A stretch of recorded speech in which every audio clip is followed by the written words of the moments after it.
Just minutes ago, President Obama approved a disaster declaration for West Virginia. Tonight, 300,000 people in West Virginia are being told to stay away from their tap water. Bad news this morning for hundreds of thousands of people in West Virginia whose drinking water is contaminated. A state of emergency has been declared in West Virginia in the USA after a chemical leak into a river. Drinking water in 9 counties has been deemed unsafe. People are unable to use water for anything. That means no showering, no shaving, no morning coffee, and no idea just how much longer it'll take. Now it's utter chaos. Eyes burning. It's a zoo in here, isn't it? It's a zoo. If I can't take a shower, it's going to be ugly. We don't know that the water's not safe, but I can't say it is safe. Authorities say 7,500 gallons of a toxic chemical used to process coal leaked into the Elk River on Thursday from Freedom Industries. They did not report this to us, and I have no idea of when or if they reported it to anyone else. Look, guys, it has been an extremely long day. I'm having a hard trouble talking at the moment. I would appreciate it if we could wrap this thing up. I will. Well, we actually have a lot of questions, and it's been a long day for a lot of people who don't have water. If you get it on your skin, you'll get a skin rash. If you breathe it or drink it, but especially I think breathe it, it'll irritate your nose, throat, upper respiratory tract. Well, in Charleston, I got a sense of uneasiness. And it quickly became clear this was not a boil water advisory. This was something much more serious. You know, I don't think anyone had any clue what was going on. No one knew how to react. And your gut check when the systems that you rely on every day fail is panic. It was clear almost immediately that no one was prepared for something like that to happen. This was a colossal failure on all levels for everyone involved. This was not handled well. What happens here, where we get a lot of rainfall, we take water for granted. We're rarely under water stress in terms of water quantity stress. We just have so much water, and that water has a dilution value to it, so it dilutes our pollution. But it was just kind of a panic thing, thinking that the water is out. There is no water. Do not use your water.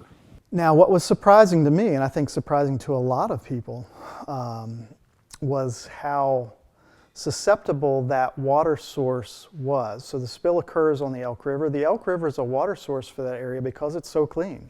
People were coming to work unshowered, basically cleaning up as best you could with like baby wipes or some sort of like, you know, whatever towels you had laying around that you could clean yourself with. But what we saw from that chemical spill is that when we don't have water, it creates a serious, serious situation.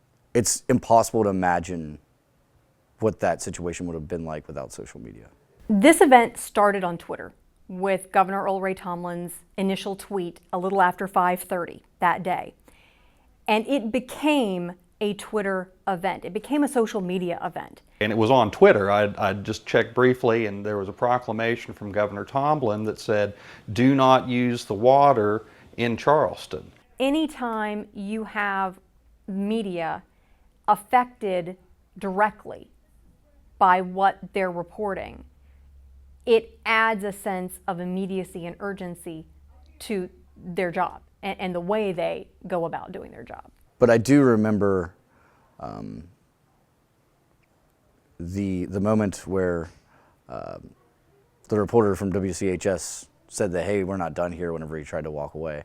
And I think that no one had any answers, including Freedom, to anything at that point. And I think it pretty much summed up the frustration of media and the public.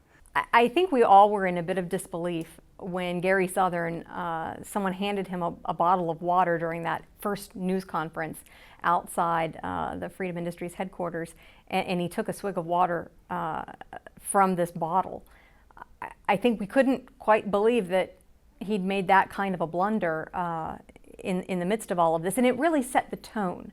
West Virginia Public Broadcasting established itself in the digital and social media sphere in some capacity because of the chemical spill.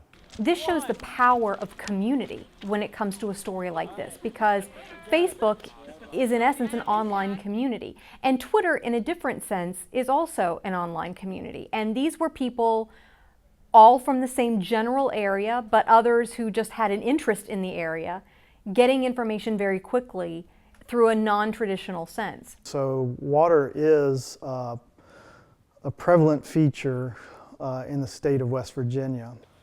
I don't know that I would say that even still we officially trust the water. I think that really West Virginians on all levels and all walks of life would serve themselves well to use the chemical spill as an excuse to be ready and proactive for the negatives that will eventually occur in life. It's Charleston, West Virginia, right? What does someone in New York City care about what happens in Charleston? Maybe not much. But if something like this would have happened in New York City, the entire world would have been paying attention to it.